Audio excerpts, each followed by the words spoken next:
네, 인사드리겠습니다. 박성현입니다. 토요일인데 쉬지도 못하시고 어떻게 버스 대절해서 오셨나요? 네, 하여튼 멀리서 오신 만큼 오늘 여러분들한테 좀 도움되는 이야기를 드려보도록 하겠습니다. 오늘 제가 말씀드릴 주제가 수도권 대학이죠. 서울권 대학의 수시 전략인데 시작부터 이런 말씀을 드려서 죄송하지만 한 말씀만 드릴게요. 대충 공부해서는 갈 수가 없습니다. 지금 뭐랄까요? 지금 서울 학생들도 지금 바짝 긴장하고 있는 게 올해 입시 환경이라는 것 자체가 의대 정원이 뭐 늘었잖아요, 그렇죠? 의대 정원이 늘었고 뭐 첨단 학부 인원도 조금 1,000명대가 좀 늘었고 여러 가지 어떻게 보면 여러분들한테 호재죠, 호재. 인원이 늘었으니까. 예. 근데 대입에서 인원 느는 건 그닥 그렇게 반가운 일이 아닙니다.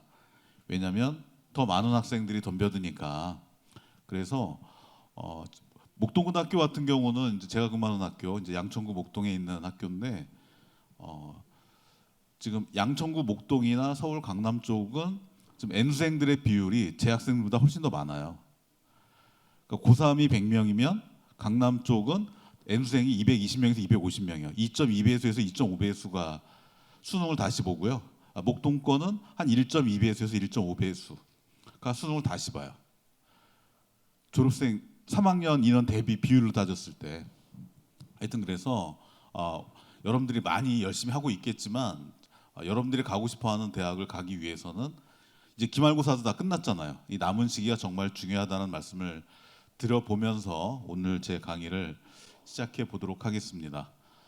오늘 강의는 먼저 전년도 수시 이야기를 드릴 겁니다. 수시 얘기 먼저 드리고 올해 입시 환경이 어떻게 변했는지 이어서 그래서 원서를 어떻게 쓰면 좋겠는지 이 순서대로 말씀을 드려보겠습니다. 뭐 혹시 자료집과 조금 다른 게 몇 개 들어가 있는데 필요하시면 뭐 촬영을 하셔도 상관은 없습니다. 네, 수시 결과부터 말씀을 드릴게요. 작년 6월 한 4, 5일 정도 됐던 것 같아요. 작년 6월 초에 킬러 문항을 내지 않겠다라는 정부의 발표가 있었고 그 다음 주에 의대 정원을 늘리겠다는 발표가 있었습니다. 그러니까 대학을 멀쩡히 다니고 있던 1학년, 2학년 학생들이 내가 다시 공부해도 되는 거 아니야? 라는 얘기를 했고 또 고3 학생들은 킬러 문항이 나오지 않으면 수능 문제가 쉬워지는 거 아니야? 라는 어떤 기대감. 그러다 보니까 작년 수시에 작년 대입의 최대 이슈는 뭐였냐? N수생이었습니다. N수생들이 얼마나 들어오느냐 작년에. 그래서 작년 여기 보시면은 N수생들 자체가 늘었기 때문에 총 지원 건수가 많이 늘었다. 그런데 저 지원 건수가 어떻게 늘었냐? 전체적으로 일단 화면 먼저 보시면은 자 N수생이 들어왔다. 킬러가 배제가 됐다. 그러면 걔네들이 가고자 하는 대학은 어디겠습니까? 예를 들어 여러분들이 고3 때 공부를 열심히 해가지고 경북대를 진학했다. 고3 때. 근데 그 친구가 반수나 재수를 한다. 그럼 원서를 어디서부터 쓰겠어요? 그건 뭐 물어볼 필요가 없죠. 경북대 위부터 쓰겠죠, 그죠? 그렇죠. 그러니까 수도권 주요 대학은 경쟁률이 다 올라가는 거고, 지역 거점 공립대학들은 경쟁률이 주춤하는 거고. 너무 당연한 이야기죠, 그죠? 그리고 정시로 넘어가도 서울의 중위권 이상 대학들은 경쟁이 다 치열해지는데 서울의 중하위권 대학, 인서울의 낮은 대학들 있죠. 거기는 생각보다 입결이 또 느슨해져요. 이게 여러 가지 이유가 있는데 그 가장 큰 이유는 바로 N수생이다. 그리고 N수생들이 올해도 많이 들어오겠죠, 그죠? 그러니까 N수생들이 많이 들어오니까 교과 전형이 경쟁률이 많이 올라갈 수는 없어요. 전형 특성상, 그죠? 그리고 종합 전형과 논술 전형 경쟁이 좀 올라갈 수밖에 없다. 특히 작년부터 자기소개서가 없어져, 완전 폐지. 그러니까 고3 때 종합 전형으로 A 대학교를 갔다. 그러면 다음 연도에 그냥 던져도 아무 문제가 없는 거예요. 최저도 없는 대학 찾아서 자소서도 없으니까 편하게 쓸 수 있는 거고. 그리고 정시로 들어갔던 친구들은 수시에 쓸 게 논술밖에 없잖아요, 그죠? 그러니까 논술 경쟁률 올라갈 수밖에 없는 거고. 이게 작년의 입시 환경이었다. 그래서 이거를 권역별로 이렇게 쪼개서 학교 급별로 이렇게 쪼개서 보여드리면은 왼쪽을 보시면 왼쪽이 교과 전형인데 교과 전형은 전반적으로 경쟁률이 주요 대학은 다 내려갔다. 당연히 내려갈 수밖에 없는 게 N생도 요인도 있고 또 하나는 2022, 2023에 지역 균형 성격의 교과 전형이 처음 시작이 됐어요. 2022에. 그러니까 2022와 2023 2개년도에 교과 전형이 운영이 됐으니까 작년 2024에서는 앞에 2개년도 입결을 보고 원서를 쓰는 거예요. 앞에 원서를 쓸 때. 그러니까 대학별로 어디 가야 가면 70% 컷이 발표가 돼 있죠, 그죠? 그러니까 그거를 보고 원서를 쓰니까 그 성적에서 벗어나 있는 친구들은 지원하기가 상당히 좀 부담스럽죠, 그렇죠? 그래서 교과 전형은 저렇다. 지역 대학도 마찬가지. 그리고 종합 전형은 조금씩 다 올라갔다. 종합 전형은 같은 흐름 속에서 이렇게 경쟁률을 보인 거고, 요거를 이제 대학별로 조금 쪼개서 보면 왼쪽이 교과 전형, 오른쪽이 종합 전형인데 빨간 색깔이 2024예요. 요 그래프에서는. 그래서 교과 전형은 빨간색이 다 아래쪽에 있죠. 아래쪽에 있고 이쪽 오른쪽은 종합 전형이 빨간 색깔이 위쪽으로 올라가 있었다. 요게 작년 어떤 수시에서의 전반적인 특징이고, 그럼 지역 거점 대학은 어떠냐? 지거국은 어떠냐? 교과 전형은 빨간색 아래에 있고 종합 전형 빨간색 위쪽에 있다. 이거는 작년 수시에 일관된 어떤 흐름이었다. 이렇게 말씀을 드릴 수 있겠고, N생들과 내신 성적이 조금 중하위권으로 내려온 친구들이 많이 쓰는 논술 전형은 어땠냐? 논술 전형 경쟁률은 빨간색이 그래도 조금 더 위쪽에 가 있죠, 대체로, 그죠? 예, 그래서 논술 전형은 소폭 상승을 했다. 그러면 작년에 이러한 어떤 수시의 경향성이 나온 이유가 뭐겠느냐? 아까도 말씀드렸듯이 2022하고 2023하고 2개년 동안에 교과 전형이 이제 운영이 됐기 때문에 그 입결을 보고서 학생들이 지원할 수밖에 없는 그런 구조였다. 그래서 2022처럼 처음 시행되는 대학의 경우에 혹시나 하는 기대감에 막 질러서 막 경쟁이 막 높게 나고 뭐 이런 경우도 있었으나 이제 2024에서는 그런 거품이 좀 빠졌다. 그리고 자기소개서 완전히 폐지가 됐다. 그러니까 지원하는 데 있어서 불편함이 없다. 특히 N수생 입장에서. 그리고 킬러를 아까 말씀드린 대로 이제 배제를 했다. 그러다 보니까 정시에 혹시 나도 이런 어떤 기대감을 이제 갖는 그런 분위기였고, 그래서 서울에서도 수시에서의 양극화가 벌어진다. 뭐 강남권이나 목동권 같은 학교들은 수시 원서를 상당히 좀 더 소신껏 세게 쓰는 어떤 흐름이 있었고, 그 지역을 뺀 나머지 지역들은 상대적으로 정시 경쟁력이 조금 부족한 지역이다 보니까 그쪽 지역은 수시의 결과를 내기 위한 노력을 좀 더 적극적으로 했다. 자, 요 화면에 보여지는 것은 서울시 교육청이 서울에 있는 관내 고등학교에 수시, 정시 합불 데이터를 수합을 했어요. 그래서 그 성적대별로 어떤 대학에 어떤 전형을 썼는지를 통계치로 만들어 놓은 거예요. 이 화면에 이 노트북에는 이제 바탕에 음영이 보이는데 지금 여기 음영이 안 보이네요. 맨 왼쪽이 이제 내신 구간이에요. 내신 구간 왼쪽이 1.25, 뭐 1.5, 1.7 써 있죠, 그죠? 여기 내신 구간이고 오른쪽이 이제 1순위인데 여기서 빨간 색깔은 서울대학교예요. 빨간 색깔은 서울대학교고 지금 맨 위에만 한번 보여드릴게요. 맨 위에 보시면은 뭐 고려대학교 추천, 뭐 연세대학교 추천, 성균관대 추천, 한양대 직윤, 서강대 직윤. 그래서 이 1점대 학생들이 쓰는 패턴의 핵심은 뭐냐면 1점대는 대부분 교과 전형으로 합격하는 원서를 쓰는 거예요. 내신이 좋으니까. 그래서 지원하는 거에는 자, 맨 위에 보시면 뭐 활동 우수형, 학업 우수형, 뭐 지역 균형, 저거는 이제 종합이잖아요. 종합 전형. 그러니까 일단 1점대 학생들의 기본적인 지원 패턴은 어떻게 하느냐? 교과 지원을 해서 합격을 어느 정도 잡아놓고 잡은 다음에 종합 전형으로 조금 더 소신껏 지원하는 패턴이 1점대 학생들의 패턴이다. 그래서 합격과 지원의 학교의 전형이 다른데 합격 쪽은 좀 여기서는 교과 전형의 합격 대학 전형이 주를 이룬다. 그래서 이 학생들이 2단계로 넘어가면 2점대로 넘어간다면 어떤 경향을 보이느냐? 2점대로 오니까 맨 위에 2.25까지의 구간을 보면은 교과 전형과 종합 전형이 섞여 있죠. 예를 들어서 뭐 이화여대 미래인재, 그 옆에 고려대 학업우수, 이쪽에 건대 자기추천. 그러니까 2점대로 넘어오면은 교과 전형과 종합 전형이 있었을 때 종합전형 합격자 성적 구간이 이제 많이 등장하기 시작해요. 그게 2점대의 특징이다. 그리고 2점대 후반으로 가면은 학교의 폭이 상당히 다양해지죠. 이건 좀 이따 입결을 보여드리면 왜 저런 다양성이 보이는지를 이해하시게 될 거예요. 그러니까 서울에 있는 주요 대학의 교과 전형의 합격선을 보면은 2점대 중반을 넘어서 합격하기가 교과 전형의 경우에 생각보다 만만치가 않거든요. 그리고 2점대 넘어가는 대학은 교과 전형이 3개가 걸려있는 수능 최저보다는 2개가 걸려있는 수능 최저 대학이 조금 더 많아요. 그렇다 보니까 2개를 충족할 수 있는 인원이 3개를 충족할 수 있는 건 좀 더 많을 수밖에 없겠죠. 그래서 2개를 충족하는 대학이 3개를 충족하는 대학과 비교했을 때 합격선이 그렇게 많이 낮지 않다라는 거죠. 그런 맥락으로 보시면 되는 거고, 이제 3점대 구간으로 가시면은 이제 굵은 글씨가 보이시죠? 볼드 처리한 거. 3점대 구간으로 넘어가면 이제 서울 학생들이 논술 전형을 쓰기 시작한다라는 거죠. 논술 전형. 뭐 위에 보면은 뭐 동국대, 중앙대, 밑에도 뭐 가천대, 중앙대, 논술 뭐 이런 학교. 근데 3점대에서 이제 논술 전형을 쓰기 시작하는데 합격하는 전형을 봐보세요.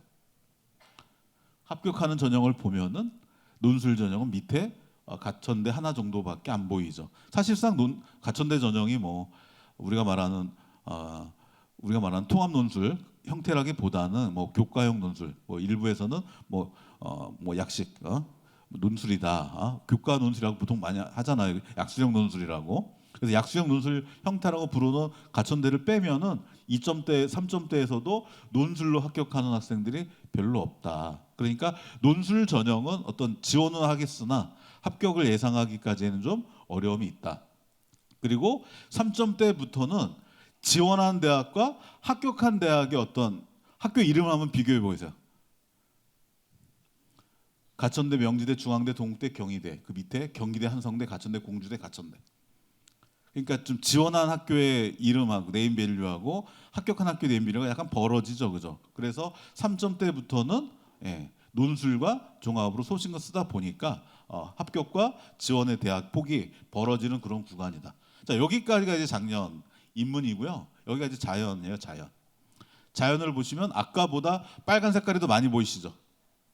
아까는 인문 거였고 빨간 게 더 많이 보이시죠? 빨간 게 서울대라 그랬죠? 그러니까 인문과 자연의 가장 큰 차이점은 뭐냐면 인문은 서울대가 모든 대학 최정점에 올라가 있는 거예요. 서울대부터 그 밑으로 이제 서열화가 되는 거죠, 그죠? 근데 이제 자연은 서울대 말고도 상위권 학생들 갈 수 있는 학교가 많죠. 뭐 예를 들면 뭐 과기원 대학도 일부 학생들은 갈 수 있고, 뭐 의대니 치대니 이런 데도 갈 수 있고. 그러니까 이과 쪽이 자연 쪽이 훨씬 더 서울대에 대한 지원이 성적대별로 적극적이다. 이렇게 보시면 되는 거고, 합격을 보세요. 합격을 보니까 여기 1.75 구간에서도 서울대 일반 전형이 있고 2.0 그 사이 구간에서도 서울대 일반 전형이 있죠. 그러니까 자연은 인문보다 서울대 합격선이 조금 더 넓게 포진이 된다. 이렇게 이해하시면 되는 거고. 자, 2점대로 가보겠습니다. 2점대로 가보면 2점대 2.25 구간까지 보면은 학교 이름이 그래도 생각보다 많이 떨어지진 않죠. 근데 서울대가 2점대 초반 구간에서도 딱 등장하고 있죠, 그죠? 그래서 지금 서울권의 고등학교들은 지금 현재 2점대 초반까지 서울대 쓰는 거는 기본으로 쓰는 거고, 이제 좀 경쟁력이 있다고 판단되는 학교들은 2점대 중후반까지 다 서울대를 지원을 한다. 자연계의 경우에는 물론 합격은 좀 다른 차원의 이야기겠지만, 그리고 밑으로 내려오시면은 이제 합격하는 대학은 대체로 여기는 이제 종합 전형이 주를 이룬다.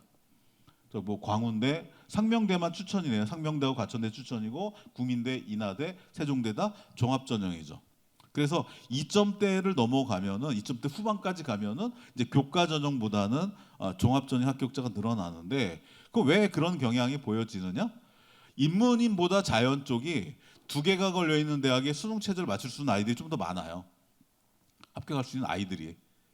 그런 경향이 있다 보니까 자연 쪽 교과에 합격이 2점대 후반도 생각보다는 만만치는 않은 그런 상황이다 보니까 종합 전형으로 이렇게 가는 경향을 보인다라는 거고, 요건 이제 3점대 구간입니다. 역시나 3점대 오니까 논술이 보이긴 보이는데 네, 합격은 여전히 아까 봤던 가천대 정도, 인문에 가천대 있었죠, 그죠?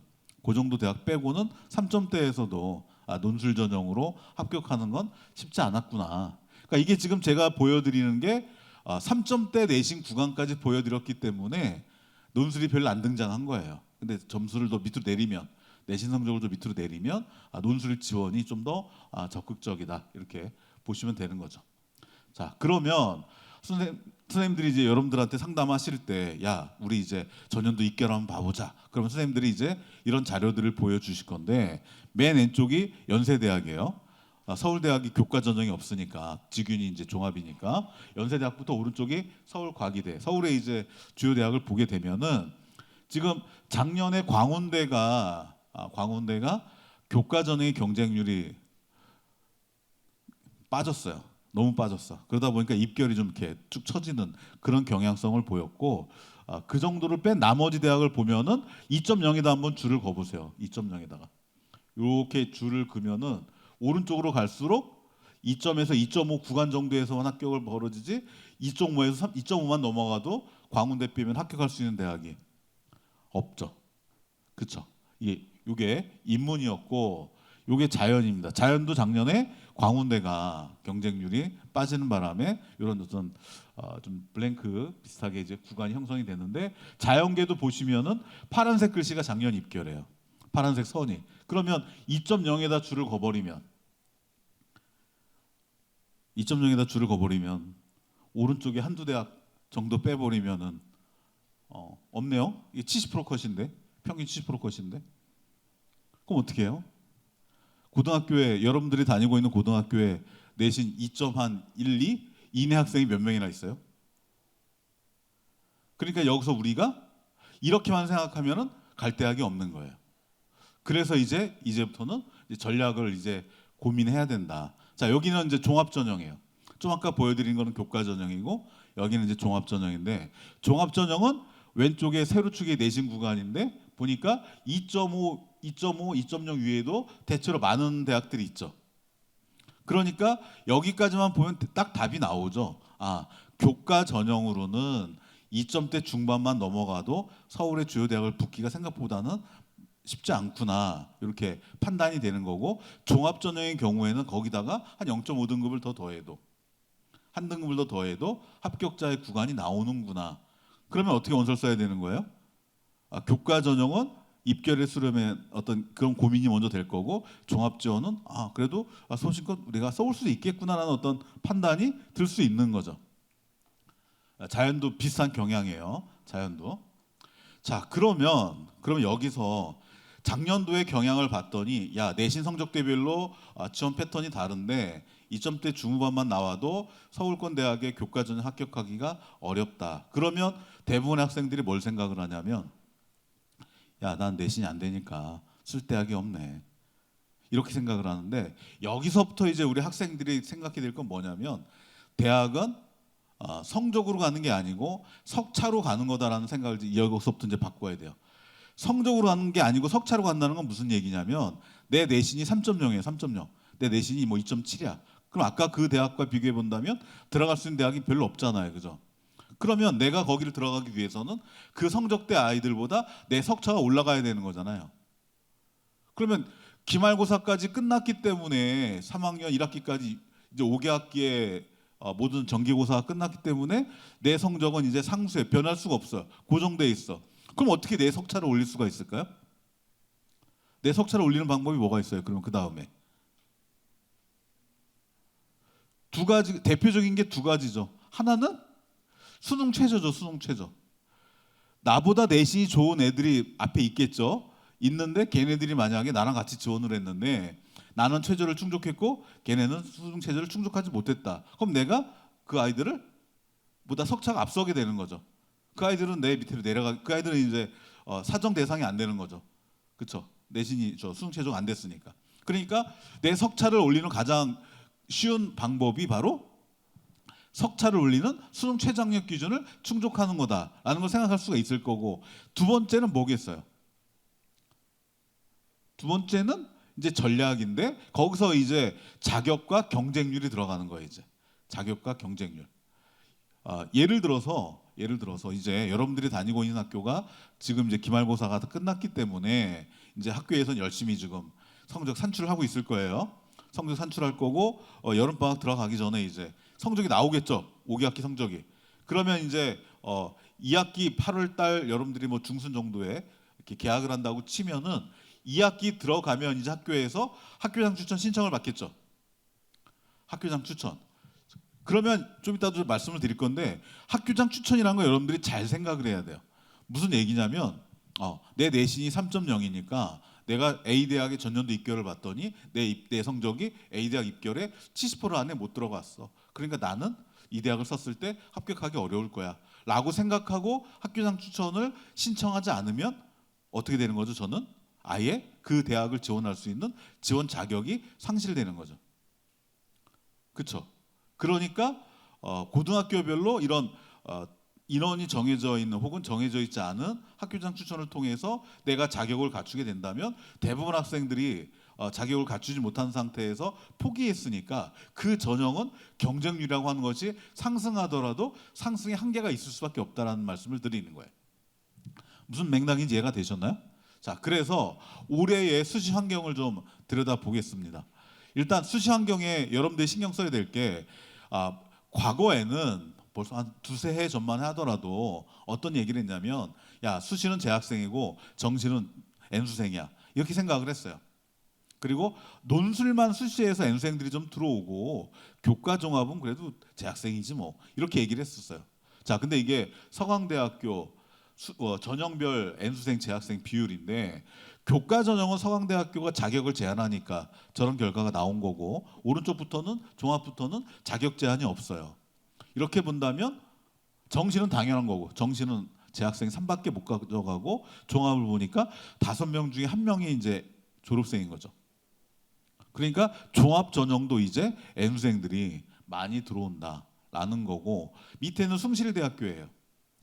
숭실대학교는 서강대학교하고 좀 다른 게 숭실대 교과 전형은 졸업생도 쓸 수가 있어요. 재수생도.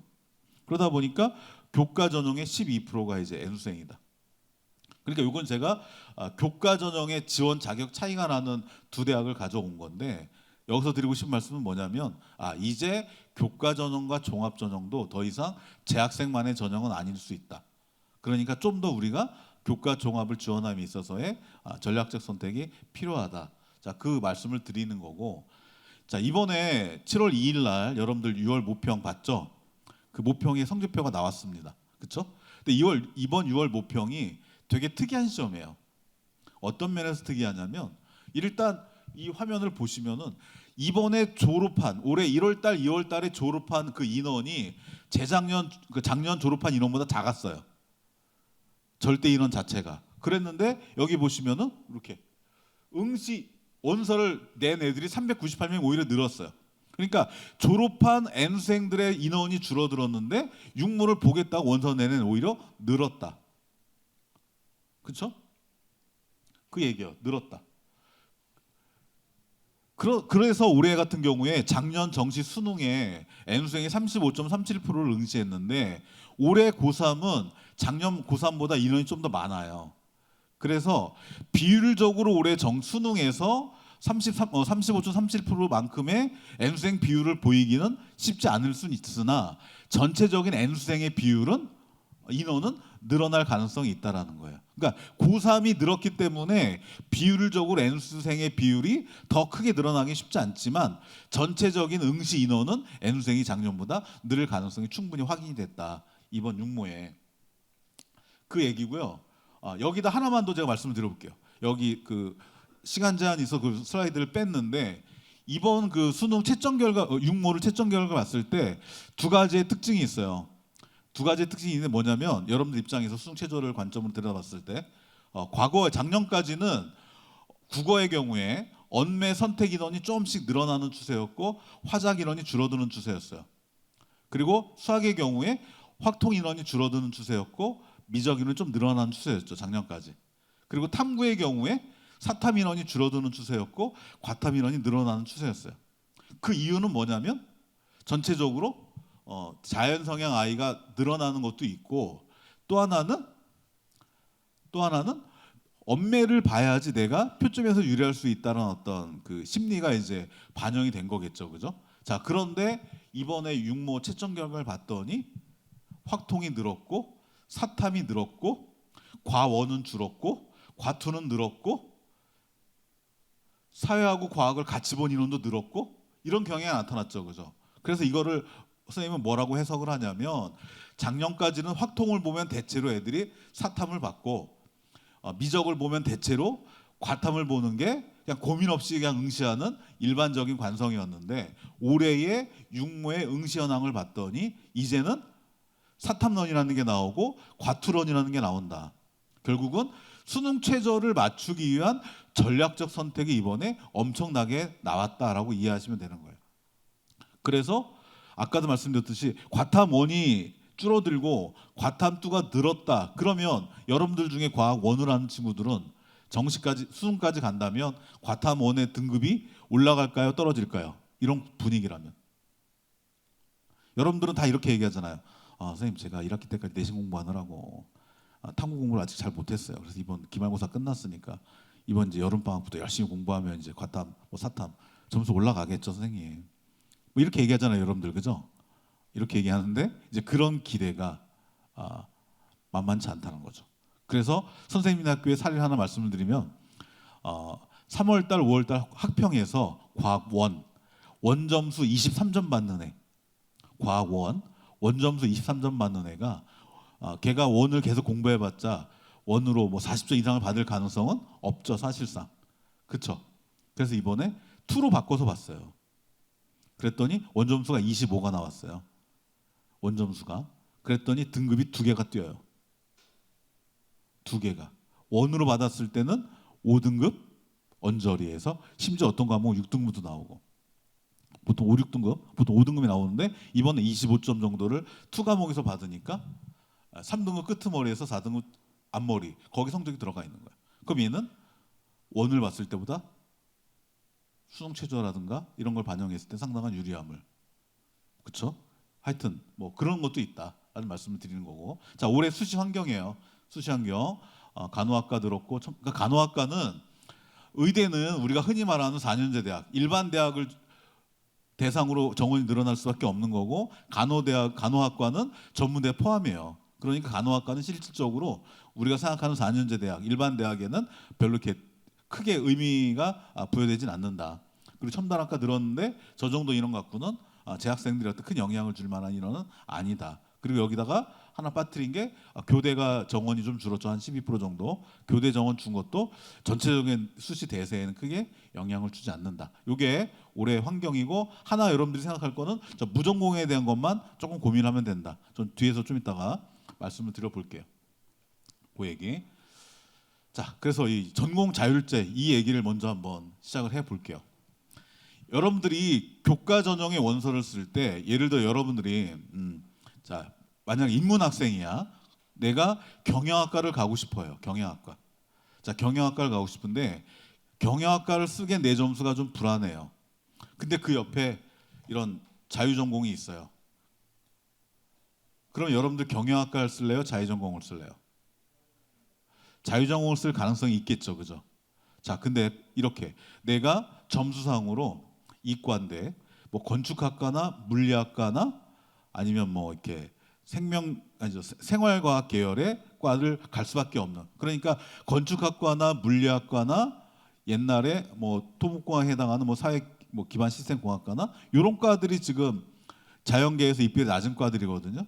거기밖에 갈 수 없는 성적인데 전자공학과나 컴퓨터공학과나 뭐 AI 학과나 이런 데를 가고 싶어.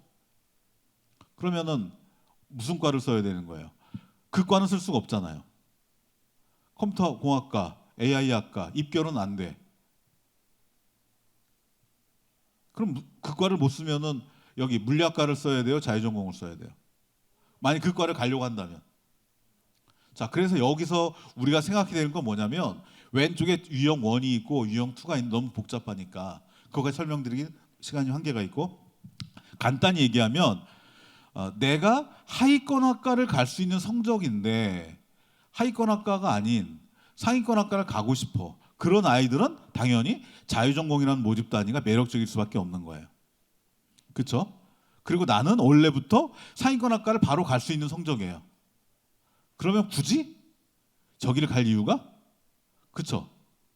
자, 그게 일단 이 두 제도의 출발점인 거고, 이거를 이제 전형별로 쪼개놓은 거예요. 이제 서울에 있는 주요 대학을 전형별로 쪼갰는데, 이 서울권에 전형별로 쪼개놓은 건데, 이 인원을 보면은 생각보다 여기 빨간색 글씨만 인원이 조금 커 보이고, 그렇지 않은 나머지 대학은 크게 뭐 눈에 잘 안 띄죠. 그렇죠? 그러니까 우리가 이 자유전공을 생각할 때는, 지금 이제 수시 설명회라서 자유전공의 어떤 교육적 의미 이런 거 다 배제하고 수시라는 지원의 관점에서 말씀을 드리는 겁니다. 보시면은 뭐 서강대 뭐 5명이면 15명, 고대 18명, 저 큰 의미 있는 인원은 아니다. 근데 한양대 왔더니 조금 늘어나고, 이 경희대 왔더니 인원이 좀 왕창 늘었네. 그러면 여기서 우리가 생각할 게, 인원이 늘어난 대학이 저 모집 단위 포지션이 어느 정도 될 것인가, 이걸 한번 생각해 봐야 된다는 거예요. 자, 이건 그 아랫대학이에요. 그 아랫대학인데, 여기도 보니까 동국대하고 세종대 정도만 눈에 좀 띄죠. 그래서 올해 서울에서 제일 그 자유전공 관련해서 이렇게 관심을 많이 받고 있는 대학이 세종대예요.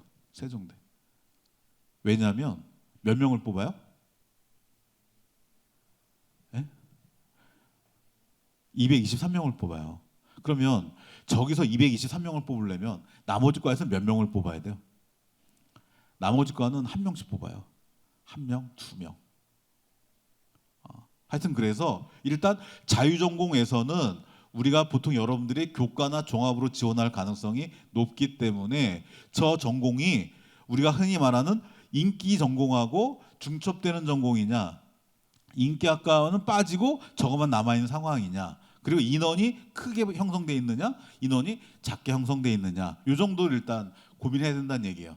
자, 이게 22학년도 중앙대학교의 사례입니다. 교과 전형. 중앙대학교가 건축학과, 건설환경공학과, 도시시스템공학과, 에너지시스템공학과, 이렇게 4개 과로 나눠서 뽑았어요. 저거를 교과 전형으로. 그랬더니 모집 인원이 뭐 8명, 15명, 15 이렇게 나왔고, 경쟁률 이렇게 나왔어요. 그리고 23학년도에 요 4개 과를 묶었어요. 23학년도에 4개 과를 묶어서 공과대학으로 뽑았어요. 공과대학. 그랬더니 33명이 된 거예요. 모집 인원이. 33명이 됐는데 경쟁률은 어때요? 15.4대 1. 높은 건가요? 낮은 건가요? 조금 올랐죠. 경쟁이 올랐죠. 여기 충원율 보세요. 충원율 169%인데 충원율도 보면은 중간 이상은 되죠. 그다음 오른쪽에 컷을 보세요. 컷이 올라갔어요, 내려갔어요? 여기가 이제 70% 컷인데 1.73이니까 위에 있을 때보다는 조금 올라갔죠, 그죠?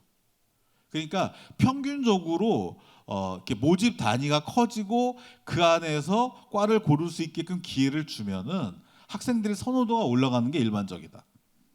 학생들의 선호도가. 이게 이제 중앙대학교 사례다. 자, 그러면 올해 입시 환경이 달라진 상황에서 대학들은 이 무전공을 통해서 어떤 아이를 뽑으려고 하겠느냐. 이건 이제 건대가 발표한 이런 자료인데, 그냥 건대 얘기의 핵심은 뭐냐면 다양한 분야에 다양한 관심을 갖고 있는 애를 뽑겠다. 혹시라도 여러분들 중에 종합전형으로 무전공 쓰려고 한다면 이걸 생각하시면 돼요. 대학이 그걸 통해서 어떤 아이를 뽑으려고 할까. 그러니까 내가 탐색도 열심히 안 했고 무슨 과에 관심 있는지도 모르고 내가 뭘 잘하는지도 몰라. 이런 애를 뽑을까요? 아니면 내가 다방면에 걸쳐서 관심이 많은데 어느 과로 갈지가 좀 애매해. 자, 전자 후자가 있으면 어느 아이를 뽑겠어요? 당연히 후자를 뽑겠죠. 그런 맥락으로 이 자유전공을 이해하시면 된다는 거고, 예. 두 번째 보세요. 특정 학과와 연관될 만한 활동을 하지 않아도 됩니다.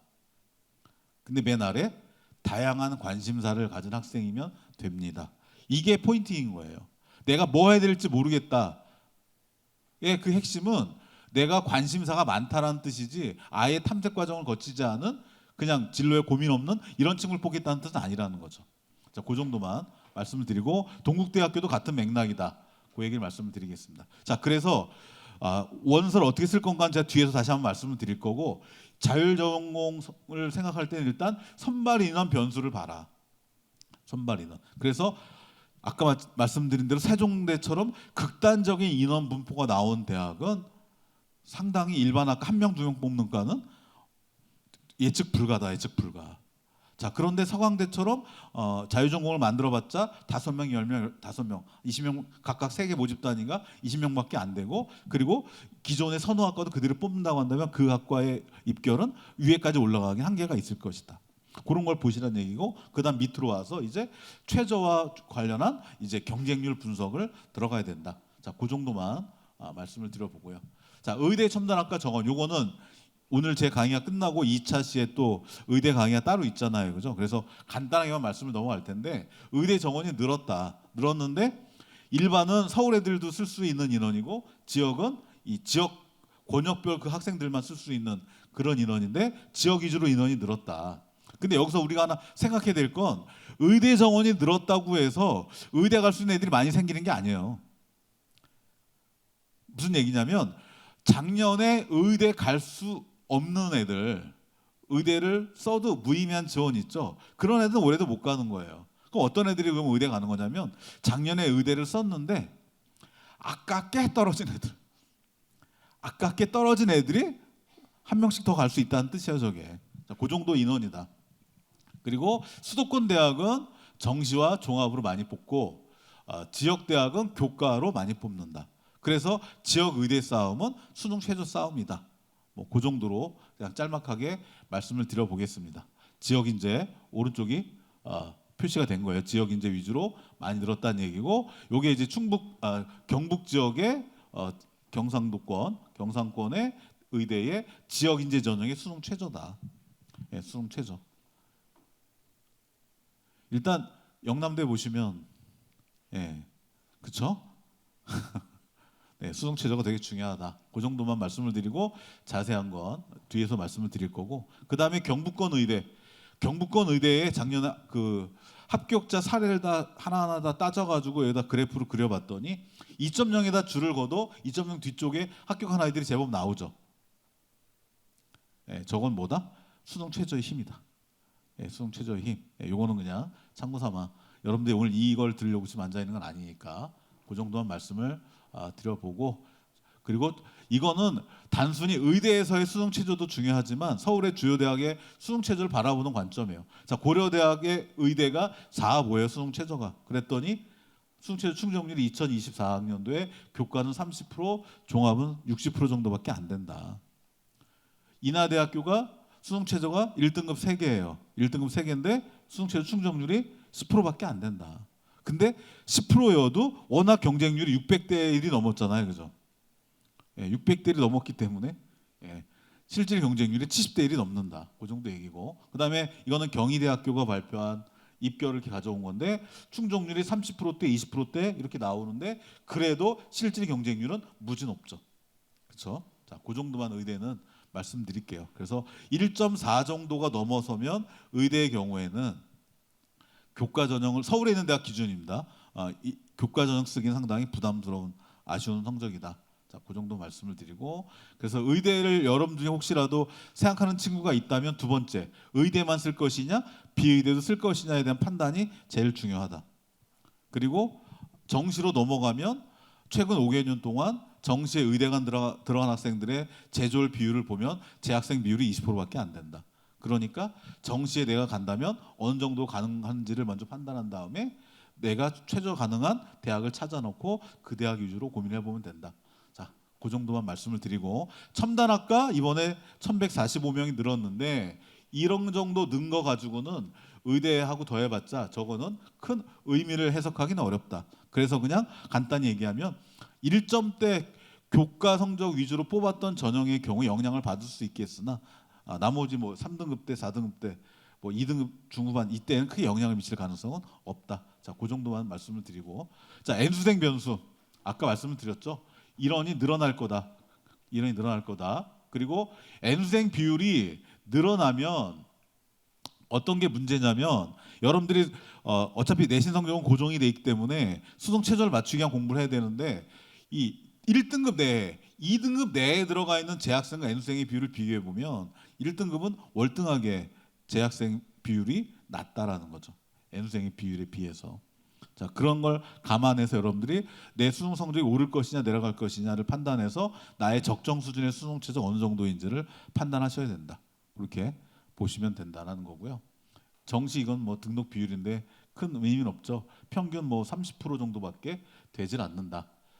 그럼 최저가 중요한 건데 이거를 따로 한 꼭지를 뽑은 이유가 뭐냐면 이게 지금 수능 최고점의 표준 점수의 최고점. 그러니까 우리가 보통 이렇게 얘기를 해요. 표준 점수 최고점이 135 이하면 쉬운 수능이다.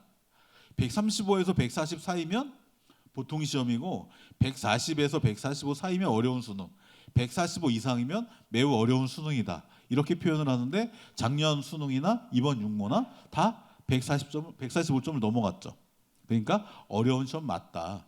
그리고 여기 지금 수정이 안 돼 있네요. 영어가 1.47%죠. 영어 1등급이 1.4%, 2등급이 8%. 두 개 합해봤자 10%가 안 되죠, 그죠?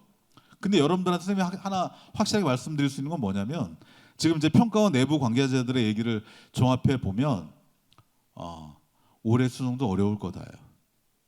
올해 수능도 어려울 거다라는 거고 특히 여러분들 중에 이제 자연계 학생들 있으면 특히 신경을 써야 되는데 검토 교사로 들어가는 지금 이제 구모 검토 기간이거든요. 지금 검토 1차 검토하시는 분들은 이제 뒤에 가면 이제 들어갈 8월 말 7월 말에 들어가시게 되는데 이미 들어갔어요 1차는.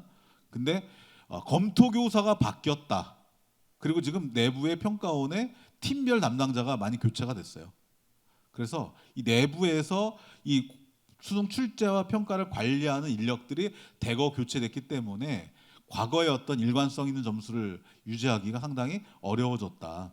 그래서 올해 평가원 내부 분위기는 그래도 어려운 게 쉬운 것보단 낫다. 그리고 그 난도까지 조절해서 적절한 어떤 표점을 만들어내는까지에는 인력이 미치지 못하고 있다. 그 정도만 얘기를 드릴게요. 그래서 수능 자체가 이제 변수라는 거예요. 수능 자체가 문제가 어렵게 나오니까. 자, 그 얘기고 뭐 여러 가지 얘기가 있지만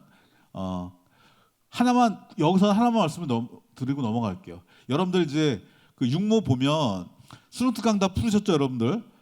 뭔가 그 수능 교재에서 EBS 교재에서의 연계가 돼 있다는 느낌은 드는데 생각보다 느낌만 들지 점수 올리는 별 도움이 안 됐죠, 그죠? 국어의 경우에 특히나. 그래서 국어의 독서의 경우에는 대부분의 수험생들이 문제만 풀고 넘어가는데 독서는 어떻게 수능 연계가 되는 거냐면 출제 교수가 그러니까 독서를 말씀드리는 겁니다.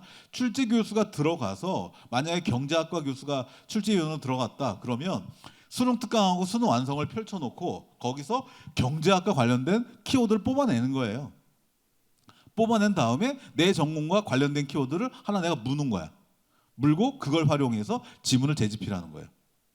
그러니까 독서 파트에는 문제를 풀었냐 안 풀었냐가 중요한 게 아니고 그 파트에 나오는 핵심 키워드 있죠. 그 키워드의 개념을 내가 충분히 잘 이해하고 있느냐가 독서 연계의 핵심이라는 거예요. 그리고 수학의 경우에는 여러분들 중에 문제 풀면 틀렸다고 그냥 해설 넘겨서 해설 보고 넘어가는 이런 애들이 많잖아요. 그래서 수학의 포인트는 내가 이 문제를 맞았든 내가 이 문제를 틀렸든 내가 이 문제를 풀려고 접근했던 풀이법과 이 문제의 해설을 쓴 사람의 풀이법이 같은 거냐. 다시 말해서 복수의 해가 별해라고 하죠. 그거를 별해가 가능하냐. 내가 이 문제를 내 방식대로만 접근하려고 하는데 이 방식 말고 또 다르게 접근할 방법은 없느냐. 내 방식대로 이 문제를 풀면 12줄, 15줄을 풀어야 되는데 또 다른 방식을 풀면 6줄, 8줄 문제 풀이가 끝나는 거예요.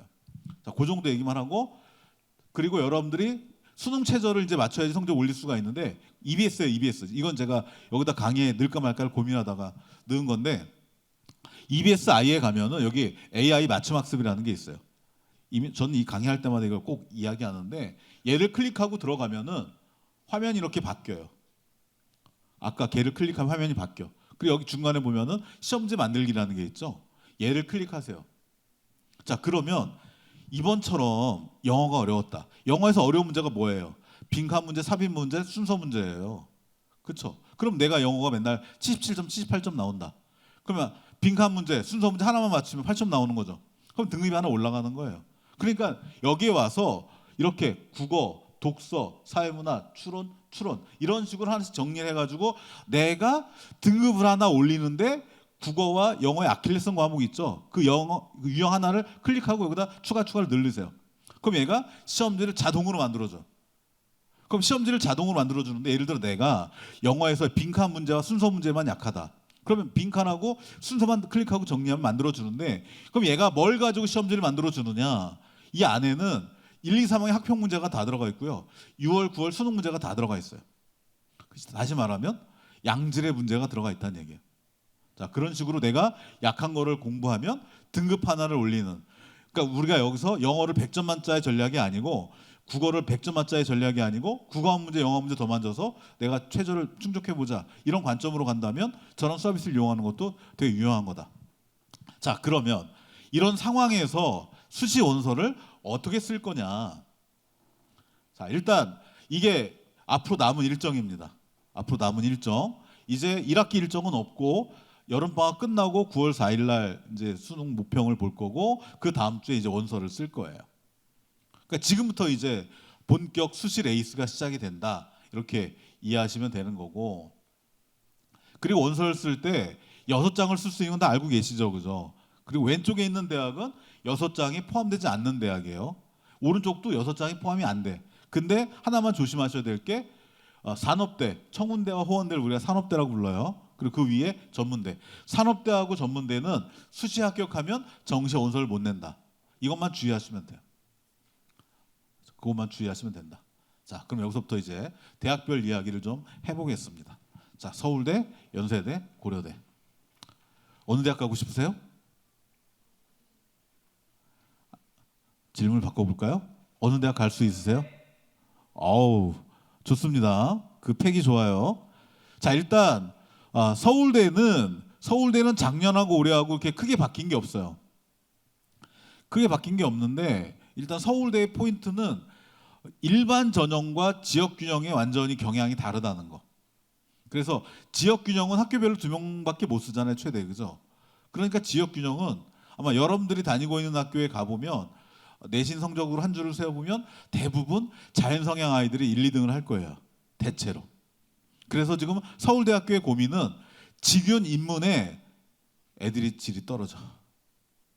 예, 그래서 농담 삼아 우스갯소리로 서울대학교를 가는 가장 확실한 전략은 인문 아이가 직윤을 받아서 수능 최저 맞추는 거다. 뭐 이런 걸 말할 정도로. 그래서 서울대는 인문 쪽은 일반이든 직윤이든 지원풀이 조금 한정이 돼 있다. 그리고 자연은 지원풀이 훨씬 더 늘어나고 있다. 그리고 특히 일반 전형은 지금 서울대의 특징이 합격 구간이 조금씩 넓어지고 있는 추세다라는 걸 생각하시면 될 것 같고, 연대와 고대는, 특히 연대는 추천형이 교과 전형이에요. 추천형이 교과 전형. 작년까지는 최저가 없었는데 최저가 생겼고 면접이 있었는데 면접이 없어졌다. 자, 그럼 저런 현상이 벌어지면은 어떤 일이 벌어질까요? 최저가 없어졌어요. 최저가 없어지면 최저가 없어졌단다.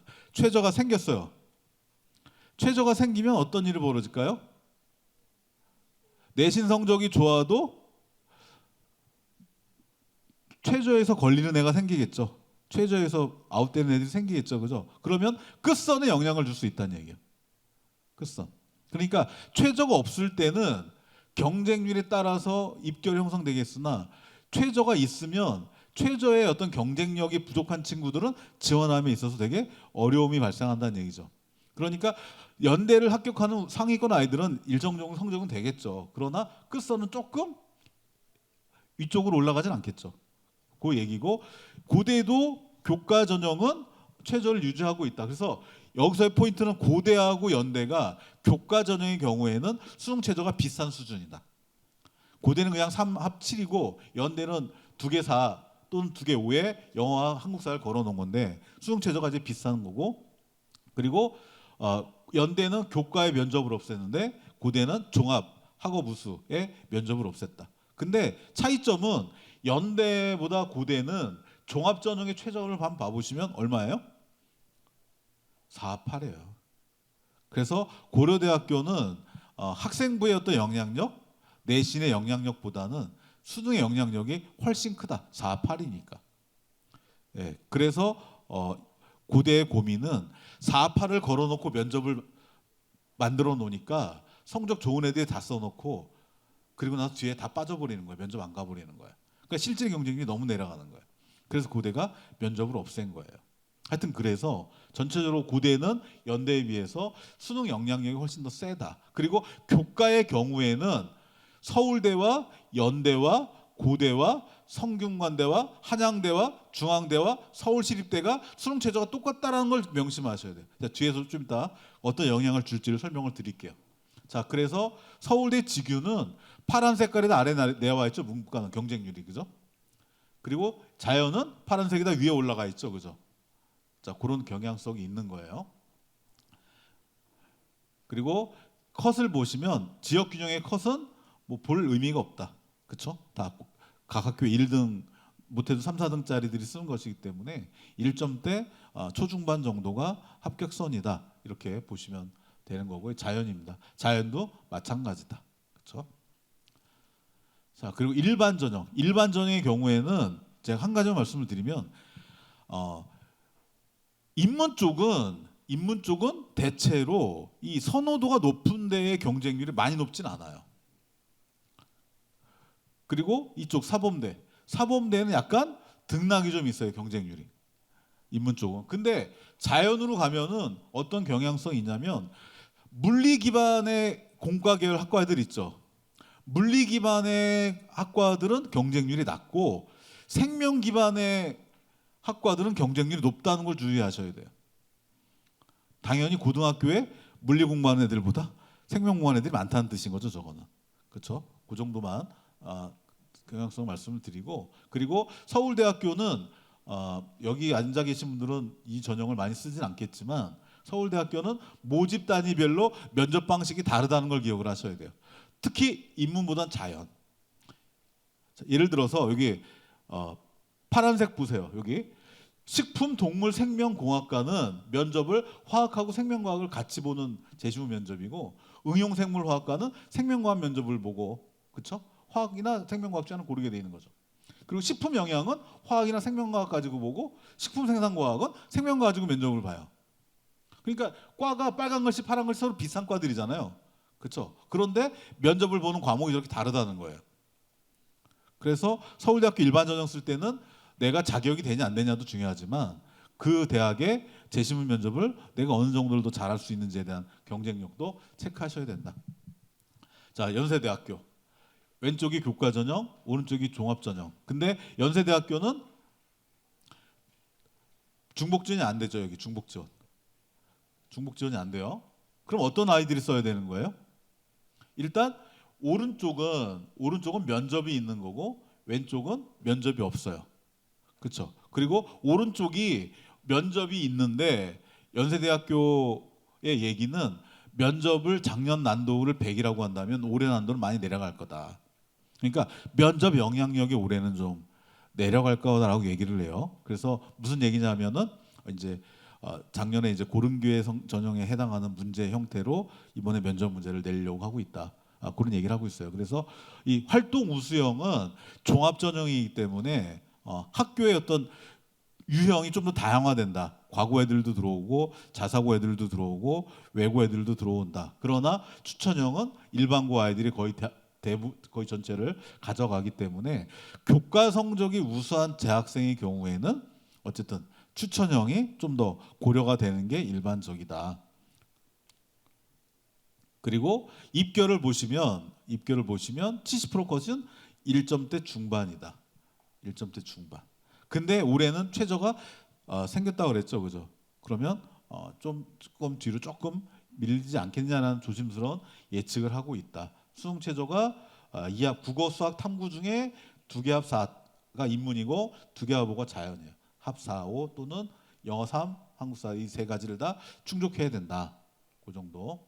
그리고 추천형의 경쟁률을 보면은 인문 쪽은 조금씩 그러니까 이게 작년까지는 그랬어요. 이게 추천형을 받았을 수 있는데 최초 경쟁률이 5대 1을 넘어서면 한번 컷을 시키는 거고 5대 1이 안 되면 전원 다 면접 대상자로 불러다가 면접을 받기 때문에 작년에는 최초 경쟁률이 얼마냐에 따라서 학과의 컷이 좀 영향을 받았다. 그래서 평균적으로 1점대 중반 아이들이 합격을 하지만 2점대 넘어가서 부순 아이들도 있었어요.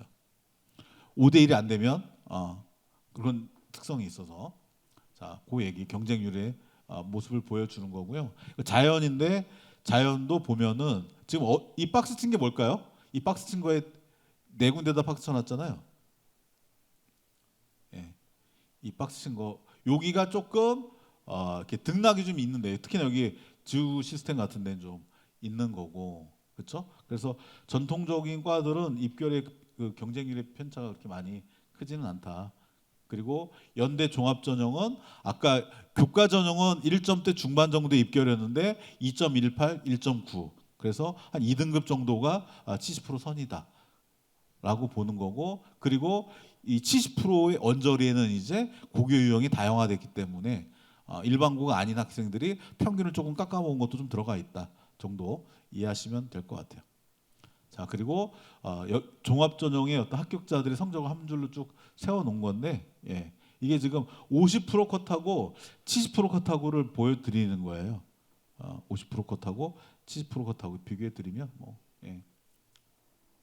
그러니까 이제 특정학과 신학과 이쪽 특정학과만 좀 그랬고 전체적으로는 크게 많이 변하지는 않는다. 일정하게 간다 하는 거 자연입니다. 이 파란 색깔하고 노란 색깔은 거의 경향성이 비슷하죠, 그죠? 그렇게. 그리고 이 두 개를 같이 보여드린 이유는 뭐냐면 일반고 입장에서는 50% 것이 좀 더 일반고 성적이라고 이해하시면 되는 거죠. 70% 컷에는 자사고 얘들, 그러니까 고교 유형이 좀 더 다양화된 아이들 성적이 반영이 된 거니까.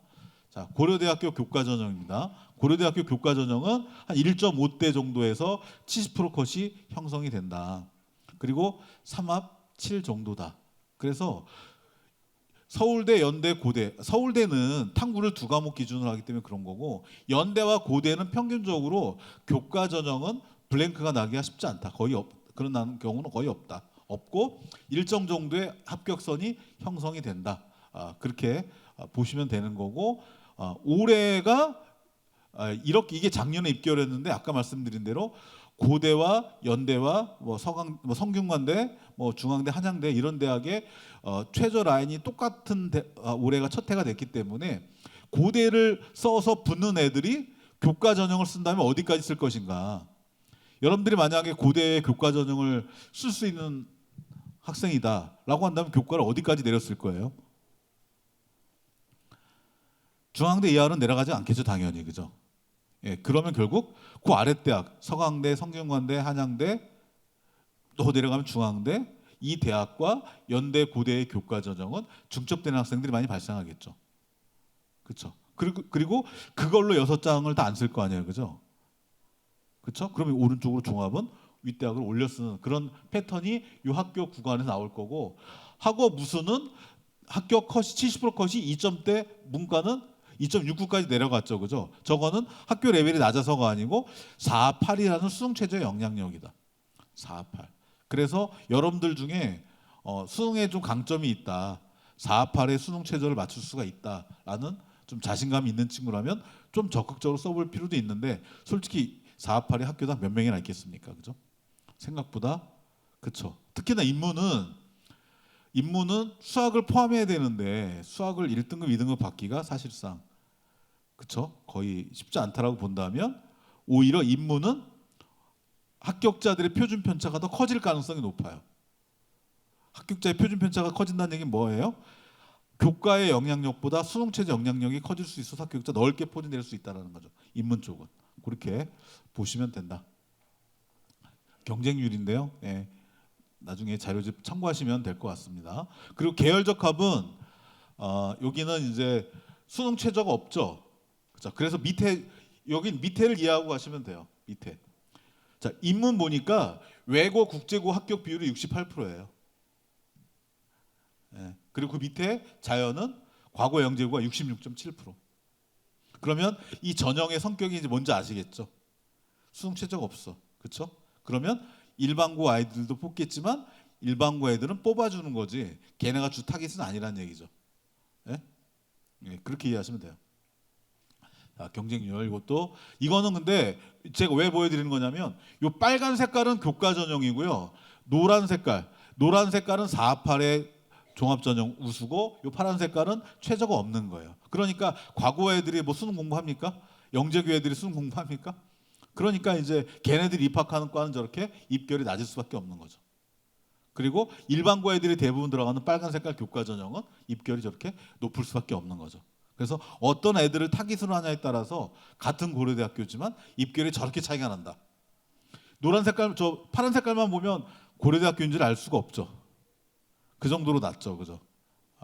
고교 유형 때문이다. 자, 그렇게 넘어가시고 이 서성한 중 여기서부터는 진짜 머리 싸움이 시작되는 대학이다.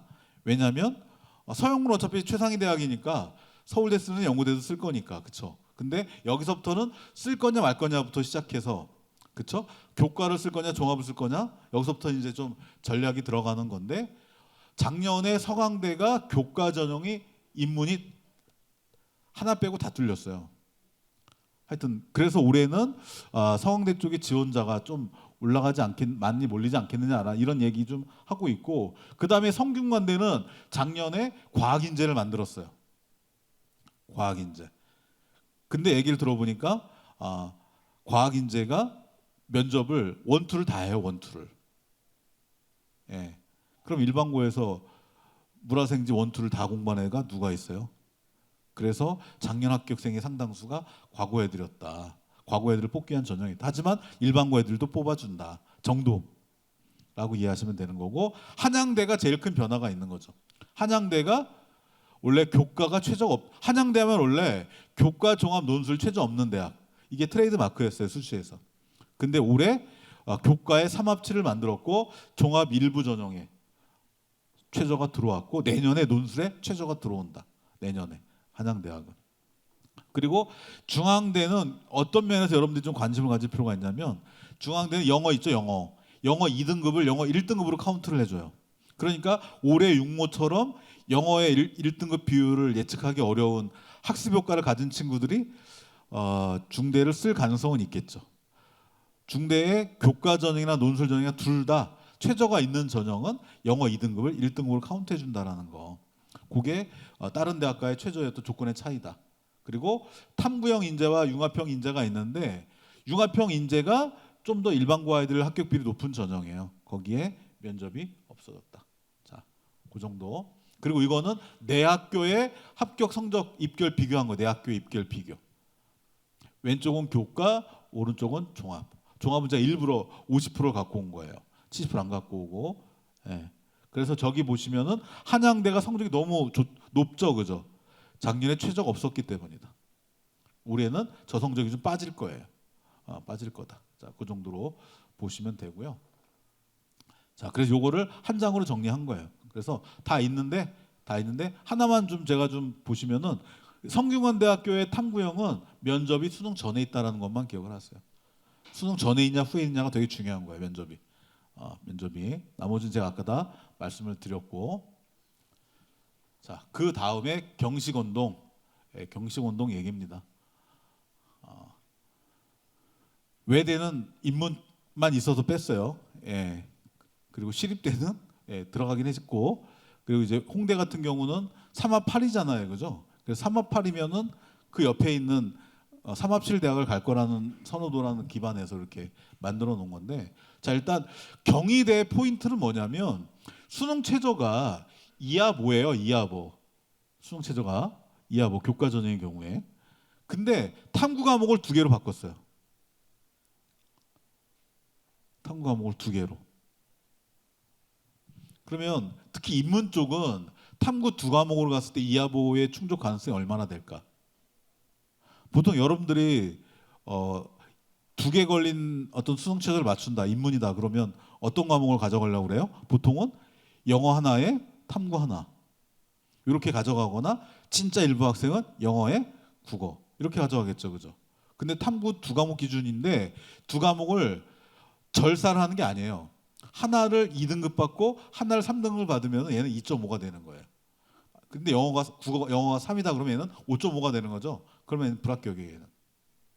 그러니까 제 얘기는 탐구 2과목 기준의 이하보가 생각보다 빡빡하다는 거예요. 인문 입장에서는.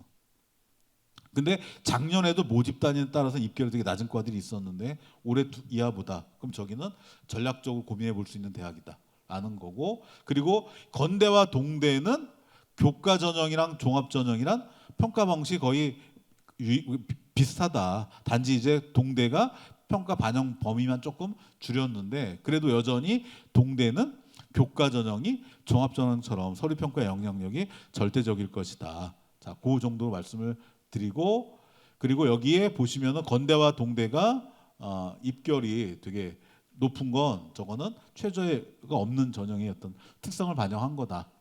자, 그래서 요런 걸 기반으로 해서 표를 한 장 정리하면 여기 있는 대학들은 면접이다. 수능 뒤에 있다. 면접 2개 있고 이 서울 시립대도 일부 전형에 최저가 등장했고 경희대가 이하보에 수능 최저가 들어가 있다. 자, 그러면 여기에서 이제 그 정도 얘기를 하고, 자, 시립대 거 요 하나를 갖고 왔는데, 그래서 과에 따라서는 일반고 아이들 위주로 합격하느냐 특목 자사 애들이 포함되어 있느냐 이런 것도 여러분들이 좀 봐야 되는데, 여러분들이 만약에 외고 학생이라면 인문 쪽으로 과를 무슨 과를 주로 많이 쓰겠어요? 외국어 어문하고 뭐 글로벌 계열의 뭐 통상이나 이런 데 많이 쓰겠죠. 만약 여러분들이 과거 학생이라면 무슨 과를 많이 쓰겠어요? 과거 학생이면 물리 베이스나 화학 베이스 학과를 많이 쓸 거야 아마. 그렇죠? 뭐 그런 거 모집 단위에 따라서 달라진다. 그 말씀드리는 거고, 요거는 고교 유형 비율을 정리한 거예요. 이 노란 색깔 칠한 데가 일반고 아이들보다 특목 자사 애들 많이 뽑아주는, 특히 그런 외고 과거 애들을 많이 뽑아주는 대학에 표를 칠해놓은 거예요. 고대, 성대, 과학인재. 그리고 놀라운 거는 맨 아래 반 봐보세요. 맨 아래. 잘 안 보이실 텐데 맨 아래 숙명여대가 있어요. 숙명여대. 숙명여대가 437명이에요. 총 합격자. 저 종합 보시면. 근데 그 중에 외고가 몇 명이에요? 무려 103명. 숙명여대. 예. 그래서 23% 외고 비율이. 그래서 숙명여대가 서울에 있는 대학 중에서 외고 국제고 아이들의 인문계열만 놓고 본다면 학교 비율이 거의 탑 클래스 수준 높은 학교다라는 거. 그러니까 숙명여대를 혹시 여학생들 많이 있으니까 지원할 때는 외고 아이들이 지원하는 과냐 아니냐를 좀 감안하셔야 되는 거예요. 그 정도 보시면 된다. 그 아래 대학들은 뭐랄까요, 그 자유전공 때문에 모집 단위의 인원 변화가 좀 크다. 큰 변화는 없다. 그 정도만 얘기하면 될 것 같아요. 자, 그래서 원서를 어떻게 쓸 것이냐, 원서 쓸 얘기 좀 해볼게요.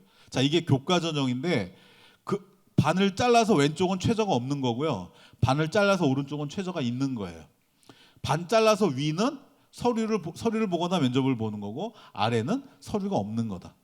자, 그러면 여러분들이 변수 없이 안정적으로 붙으려면 서류 평가가 있어야 돼요? 면접이 있어야 돼요? 없어야 돼요? 없어야 되죠. 없는 데가 예측 가능성이 좀 더 높겠죠. 그러면 최저가 저쪽은 없어요. 광운대, 명제는 없고 이쪽은 최저가 있어요. 그러면 최저 있는 대학하고 최저 없는 대학하고 비교해 보면 내 석차를 올릴 수 있는 대학은 최저 없는 대학이에요? 있는 대학이에요? 있는 대학이죠. 그리고 최저가 2합 6에서 7이 있고 3합 7이 있고 그래요. 그러면 최저가 어려울수록 충족하지 못할 아이들 비율이 높아진다는 뜻이겠죠. 지원풀이 한정이 된다는 얘기겠죠. 그러니까 내가 만약에 교과 전형으로 소신 상향을 해보고 싶다. 그럼 어떤 데를 써야 되는 거예요? 2합 7?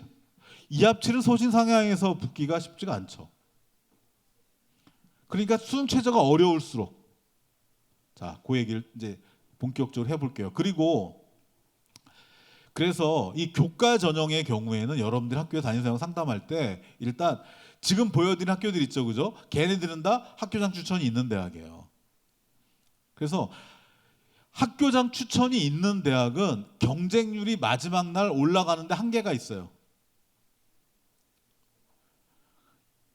대학들이 보통 마지막 날 어느 대학은 12시, 어느 대학은 2시, 3시, 그리고 그때부터 5시, 6시까지는 경쟁률을 안 보여줘요. 그걸 이제 블라인드 시간대라고 하는데, 교과 전형은 학교장 추천의 전형의 경우에는 블라인드 시간대에 경쟁률 상승이 많이 이루어지기 쉽지 않다. 그래서 교과 전형은 경쟁률 추이를 정말 열심히 살피셔야 돼요. 예를 들면 중앙대와 한양대, 서강대와 성균관대 경쟁 관계에 있는 대학들이 있죠. 이런 대학들 뭐 시립대와 뭐 홍익대, 3합7, 3합8 비슷하니까. 그래서 이 비슷한 수준의 수능 최저 걸려 있는 대학은 일단 경쟁률 체크가 정말 중요하다. 제일 눈치 싸움이 심한 게 교과 전형의 학교장 추천 전형이다. 자, 그래서 교과 전형이 최저가 있는 것도 있고 없는 것도 있지만 추천을 받는 대학과 받지 않는 대학도 있다. 근데 오늘은 제가 그냥 추천을 받는 대학 위주로 말씀을 드리는데, 자, 이게 수능 최저를 잠깐 봐보세요. 자, 여기서부터 이제 전략이 시작되는 건데, 자, 여러분들이 내신이 1.7이라고 해보세요. 1.6이라고 해보세요. 상상만 해도 행복하죠. 내 내신 1.6이다. 자, 인문이다. 자, 교과 전형을 써야 돼요. 그럼 어디서부터 쓸 거예요? 1.6이면 각 고등학교에서 전교권이에요. 그렇죠?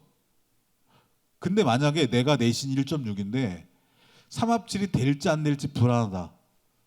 그럼 어느 대학부터 써야 돼요? 아니, 내가 내신이 1.6, 1.7인데 건대, 동대 가려고 하겠어요? 그죠? 나름 그래도 명색이 전교권인데, 그러니까 그런 학생은 어디서부터 대학을 찾을까요? 거의 2대 이상에서 최소한 찾겠죠.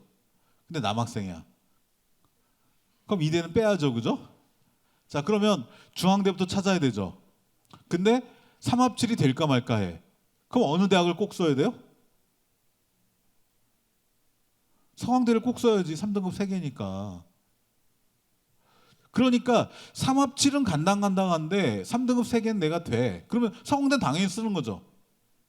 자, 그 다음에 내가 3합7이 될 수도 있고 3합7이 안 될 수도 있어요. 근데 중앙대가 영어 2등급을 1등급을 간주해. 그럼 중앙대 쓸까요? 한양대 쓸까요? 물론 둘 다 쓸 수도 있겠죠. 둘 다 쓸 수도 있겠으나 수능 최저가 불안한 학생이라면 중앙대 쓸 거고, 수능 최저가 자신 있는 친구면 중앙대나 한양대 중에 한양대 쓸 거예요. 그죠? 자, 그다음 위로 올라가서 성대, 서강대가 있어요. 성대하고 고대가 있어요. 그러면 성대하고 고대가 수능 최저가 똑같죠. 3합7. 그럼 거기서 한 장 쓰겠죠. 그럼 결국 1.6, 1.7인데 수능이 좀 불안하다는 친구는 결국 서강대가 가장 낮은 수준의 수능 최저가 될 거라는 거예요. 그리고 중앙대나 한양대 중에 한 장 쓸 거고, 성대나 고대 중에 한 장 쓰거나 2장 쓰거나, 그 다음에 서울대도 한 쓸 수 있고. 그럼 여기서 한 4장 정도를 쓸 가능성, 4장 이상을 쓸 가능성이 높아요. 그러면 서강대는 3등급 3개니까, 그리고 거꾸로 내 내신이 여기 있는 대학을 다 붙을 수 있는 내신인데 위에 있는 애는 어디까지 내려갈까 생각해 보세요. 위에 있는 애는 어디까지 내려갈까요? 걔는 중앙대 이하를 안 내려가겠죠. 그렇죠? 그래서 여기서 우리가 생각할 건 뭐냐면, 밑에 애들이 올렸었을 때는 중앙대 한양대까지 올렸을 거고, 위에 애가 내려갈 때는 서강대 정도 라인이 마지노선이 아니겠느냐. 그러면 결국 서강대와 중앙대 한양대 라인이 오래 애매한 대학이 될 수 있다는 거예요. 자, 그거를 설명을 드리는 건데,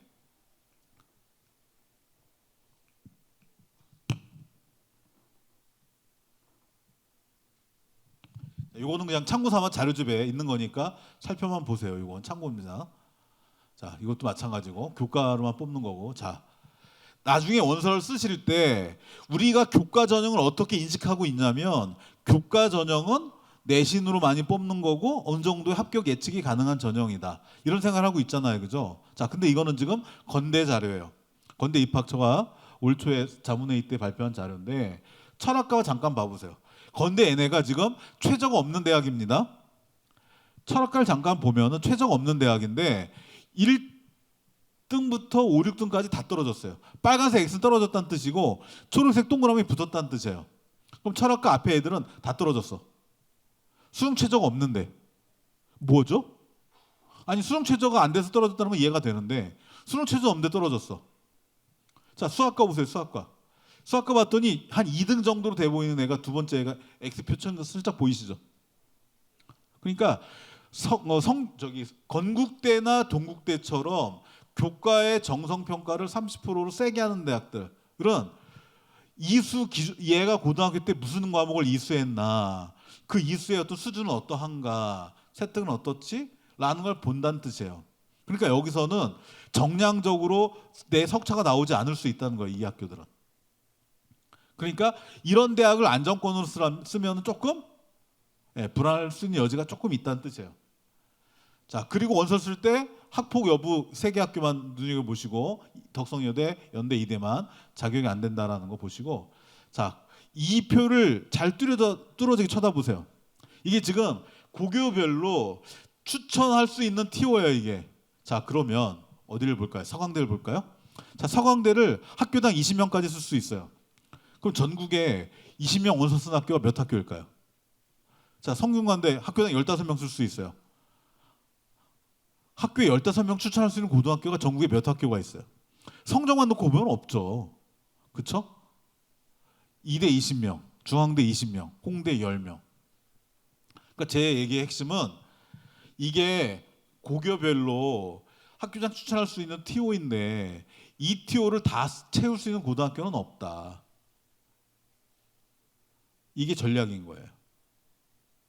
자, 무슨 얘기인지. 자, 서강대학교입니다. 이게 서강대학교의 자료를 제가 정리한 건데, 자, 2024 보세요. 2023은 3합6, 2024의 수능 최저가 3등급 3개예요. 3등급 3개. 그랬더니 100명 중에 78명만 수능 최저를 통과했어요. 인문은. 자연은 71명이 통과를 했어. 그러니까 인문은 4명 중에 1명이 최저를 못 맞춘 거예요. 4명 중에 1명이. 자, 그런데 이 밑에 보세요. 밑에 이 빨간 색깔, 위의 숫자는 최초 명목 경쟁률이고 밑에 빨간 색깔은 실질 경쟁률이에요. 그러니까 실질 경쟁률은 뭐냐면은 전체 지원 인원에서 수능 최저 못 맞춘 애들 있죠. 걔네를 다 뺀 거야. 그리고 수능 최저를 맞춰서 합격한 애들 있죠. 걔네들 중에 또 다른 학교로 도망가잖아. 충원까지 반영했더니 저기 보시면은 가운데 한 개 과 있죠. 그 과 이름이 뭐예요? 중국문화학과. 중국문화학과를 빼고 다 거의 1대1이야 그냥. 심지어 경영학과는 수시에다 뽑지 못해서 정시로 2월까지 시켰어, 2명을. 그래서 작년에 서강대 교과 전형에 6점대가 합격을 하고 5점대가 합격을 하고 4점대가 합격을 하고, 심지어 오른쪽 저 3개 과는 수능 최저를 통과한 모든 지원자가 다 합격을 했어요. 이게 이해가 되세요? 서강대 입결이 어느 정도라고요? 1점대 중반 교과 전형. 근데 6점대가 합격을 했어. 물론 절대 다수는 아니고 이제 일부 케이스죠. 놀라운 건 6점대가 썼다는 거죠. 그쵸? 5점대가 썼다는 게 놀랍죠. 그죠? 근데 얘네가 수능 최저가 3등급 3개예요. 그러니까 3등급 3개란 얘기는 서울대부터 문과 쪽은 애들이 낮췄을 때 낮출 수 있는 대학이 성대, 서강대까지란 얘기예요. 그래서 중복 합격이 충원율이 뭐 200%, 300% 막 이렇게 나오는 거야. 막 심지어 어떤 데는 400% 넘고. 그러니까 쌤이 얘기는 학교장 추천 전형은 추천을 받아야지만 쓸 수 있다. 추천을 안 받으면, 그러니까 서강대 사정관의 말을 빌리자면 서강대 학교장 추천 교과 전형이 경쟁률이 4대1, 5대1 이하다. 그럼 거긴 거의 끝선이 뚫린다. 비공식 얘기입니다. 그러니까 이 상위권 대학의 중앙대, 한양대, 성균관대, 서강대는 경쟁률이 제일 중요한 거예요. 경쟁률 엄청 살펴셔야 되고. 자, 이게 인하대예요. 인하대. 이거는 간만 보여드리는 건데 인하대를 여러분 쓸지 안 쓸지 모르겠어요. 저기 보시면 연두색 안에 인문은 평균 경쟁률이 7.4대 1이고 자연은 경쟁률이 5.6대 1이에요. 평균 경쟁률이. 근데 지금 화면에 보여지는 과들은 다 뚫린 과들이야. 자, 수능 최저가 얼마예요? 인문은 2합 6이고 자연은 2합 6. 높지 않죠? 생각보다는. 자, 그런데 인하대 문과에서 제일 인기 학과가 경영학과, 행정학과고 인하대 이과의 제일 인기 학과가 기계공학과, 화학공학과예요. 인하대가. 근데 작년에 인하대 화학공학과가 5.08이 붙었어요. 그럼 이런 일이 어떻게 벌어지느냐? 예, 학교장 추천 전형이에요. 그래서 위에 보시면 자연계가 5.6대 1이 최초 경쟁률이에요. 수능 최저를 적용하면 2.7대 1로 떨어지고 왜? 절반밖에 안 되니까 수능 최저 충족률이 47%밖에 안 되잖아요. 그리고 2.7대 1 중에서 인하대를 붙으면 애들이 인하대만 붙는 게 아니라 서울인대학도 붙어서 서울인대학으로 가는 거예요. 충원율이 발생해. 그랬더니 자연계 평균 경쟁률이 1.28대 1이야. 지금 선생님이 어떻게 지원하라는 얘기인지 이해가 되시나요? 자, 그러면 올해 지금 제가 서강대하고 인하대의 사례를 가져다 드린 거고, 그러면 자, 올해 서강대 같은 경우에는 자유전공이 어느 정도의 포지션에 위치할 것인가? 자, 자유전공 보세요. 몇 명 뽑아요? 5명, 10명, 5명. 자, 그리고 서강대에서 인문에서 제일 인기 높은 게 무슨 과예요? 경영, 지식융합 미디어 이런 데죠. 그러면 거기 인원 그대로 다 있죠. 그대로 있죠, 그죠? 자, 자연에서 애들이 좋아하는 과가 어디예요? 컴퓨터공학, 화공생명, 전자공학 여기죠, 그죠? 여기도 그대로 인원 다 그대로 있죠, 그렇죠? 그러니까 서강대학교는 인문 자연에서 인기학과 아닌 과가 다 공존해 있고 그 과와 비교했을 때 여기에 모집 인원이 크지가 않죠.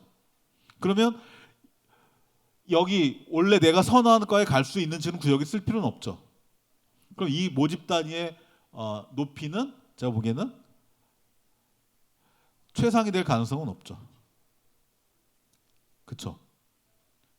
중하, 중과 중상, 그 사이일 가능성이 높다는 얘기고, 그래서 이거를 작년에 입결을 그렇게 참고해서 한번 써보는데, 요거는 한양대학교가 작년에 이렇게 입결이 높아요. 1점대 후반만 돼도 막 이렇게 떨어지는 과들이 속출했어. 왜? 최저가 없으니까. 자, 근데 얘네가 올해 어떻게 해요? 얘네가 최저를 신설했어요. 예, 최저를 신설했어. 그러면 위에 있는 과는 한양대학교에서 하나, 둘, 셋, 넷, 5개. 이 5개는 인기 있는 과를 적어놓은 거고요. 밑에 2개 과는 한양대학교 인기가 없는 과를 적어놓은 거예요. 그러면 저 인터칼리지 저기는 이제 자유전공이거든요. 저 학과는 어떤 애들이 쓰겠어요? 위에는 못 쓰는데 위에는 가고 싶은 애들이 쓰겠죠. 밑에는 가기 싫은데 거긴 성적이고, 그렇죠? 그럼 여기는 입결이 올라갈 여지가 충분히 있겠죠. 근데 수능 최저가 걸려 있어. 중복합격. 자, 그렇게 보시면 되는 거고, 이거는 그냥 봐보세요. 이런 학교도 있다. 자, 세종대학교 여러분들 안 쓸 가능성도 높지만 그냥 참고 삼아 가져왔는데 나머지 과 몇 명씩 뽑아요? 한 명, 2명, 2명. 만약에 첫날에 경쟁률이 3대1, 5대1 나면 어떡할 거예요? 그래서 의외성이 되게 큰 거고, 제가 하나 말씀드리고 싶은 건 그것도 그거지만 오른쪽에 수능 최저를 보세요. 일반학과는 이합 6인데 자유전공 223명만 이합 5예요. 근데 덩어리가 223명이야. 그래서 지금 다들 서울에서 어떤 얘기를 하고 있냐면 세종대 223명, 대학이 원하는 애들 뽑기 쉽지 않다. 그 얘기는 무슨 뜻이에요? 꼬리가 어떻게 될지 감안하시란 얘기예요. 그 뜻. 자, 시간이 이제 거의 다 갔네요. 아직 안 끝났는데. 예, 그래서 교과 전형 제일 중요한 거, 교과 전형 여러분들이 서울에 있는 주요 대학 갈 거면 다 교과 전형 다 추천 전형이다. 추천을 일단 받는 게 중요하다. 그리고 나서 경쟁률을 살피고 나의 수능 최저 충족 여부에 따라서 학교의 범위를 넓혀라. 그리고 수능 최저가 걸려 있는 3개 대학은 올해는 중복 합격자가 많이 나올 수 있기 때문에 경쟁률에 따라서 입결의 끄트머리는 낮아질 수도 있다. 자, 그 정도 말씀드리고, 종합전형은 오른쪽 하단만 면접 없는 수능 최저 있는 대학이다. 그 정도 말씀을 드려봅니다. 그리고 종합전형은 학생부 경쟁력으로 뽑는 건데 최저가 있는 대학, 이런 대학들이 있다. 이런 대학의 경우에는 수능의 영향력이 훨씬 크다. 예, 아까 고대 말씀드렸죠, 그죠? 그리고 한양대가 일부 전형에 수능 최저를 만들었다. 종합인데 저 전형이 생각보다 높아요. 종합인데, 그죠? 예. 그래서 올해 입결이 많이 높지는 않을 것 같아요. 그리고 면접 준비 잘해야 된다는 얘기고요. 면접. 그래서 면접이 있는 것과 면접이 없는 걸 보면은 면접이 있는 게 입결이 좀 더 낮게 형성될 가능성이 있다는 걸 보여드리는 거고, 그리고 종합 전형인데 아까 말씀드린 대로 고교 유형이 다양한 이런 것도 감안하셔야 된다. 자, 종합 전형 넘어가고요. 자, 그리고 논술은 뭐 많이 쓰지 않을 테니까. 그러니까 논술 경쟁력은 수능 경쟁력으로 이해하셔라. 그리고 수능 전에 볼 거냐, 수능 후에 볼 거냐. 수능 전이 훨씬 경쟁률이 낮다. 근데 애들이 제일 걱정하는 게 자기 수능 성적 오를까 봐 걱정하죠. 왜? 수시 납치당한다고. 예. 논술 쓸 거면 앞에 대학의 경쟁률이 낮다. 그 정도만 말씀드릴게요. 수능 최저다. 이것도 자료집에 다 들어가 있죠, 그죠? 수능 최저가 높을수록 실질 경쟁률은 내려갈 가능성이 있다 정도 말씀을 드리고, 실질 경쟁이 이렇게 떨어진다는 거고요. 인문은 수리논술이 나오냐 안 나오냐가 중요한 거고, 자연은 수리논술인데 수학 범위가 어떻게 되느냐가 중요하다. 수학 범위가. 중앙대학교가 이번에 확통 추가가 됐죠. 그래서 확통 미적 기하가 수학은 수능 출제 범위, 시험 출제 범위가 중요하고, 올해 상명대가 논술을 신설했다 정도만 말씀을 드린다. 그래서 논술은 정시 경쟁률이 되는, 경쟁력이 되는 아이들만 써라. 자, 이제 끝내겠습니다. 자, 수시 점수 어떻게 쓸 거냐? 일단 내 성적을 가지고 정시 라인을 한번 거봐라. 거보고 나의 학생부 수준에서 전형을 골라라. 그 다음에 나의 충족 가능성에 따라서 학교장 추천을 활용하거나 종합 전형을 가라. 그리고 교과 전형이 훨씬 더 안정적으로 쓸 수 있는 전형이다. 그리고 학교를 어딜 쓸 거냐, 어느 학교를 지울 거냐, 참 어려운데, 이렇게 어디서 쓸 아이들이라면 정시 라인을 좀 냉정하게 살펴서 교과에서 합격할 수 있는 라인을 먼저 잡아야 된다. 그리고 3명의 학생이 있다면 어느 정도 라인을 잡을 거냐, 겉으로 보기엔 큰 차이가 안 나지만 이 학생이 정시에 어디 갈 수 있냐에 따라서 수시의 출발 대학이 달라질 수밖에 없다. 그러니까 정시 경쟁력이 높은 학생은 내신이 낮더라도 수시를 세게 쓸 수밖에 없는 거예요. 근데 내신이 좋더라도 정시 경쟁력이 낮은 친구라면 수시를 좀 더 넓게 써야 되는 거고. 그리고 이게 정시의 입결이다. 이 구간 안에 내가 들어갈 수 있는지를 살펴서 수시의 출발 대학을 찾아라. 자, 그 얘기고. 그래서 여러분들이 수시형이냐 정시형이냐, 여기 앉아있는 여러분들은 다 이제 수시 학생들이잖아요, 그죠? 그러니까 안전카드, 담임쌤하고 상담을 통해서 안전카드를 꼭 고려해서 원서를 작성해라. 남은 일정 있는데, 자, 여러분들 남은 일정을 잘 소화하셔서, 오늘 먼 곳에서 오셔서 힘드시겠지만 대학에서도 오셨고 좋은 강의들 많이 있으니까 많은 거 배우시고 들으시고 이번 수시에서 좋은 결과 되기를 기원하면서 마무리하도록 하겠습니다. 예, 고맙습니다.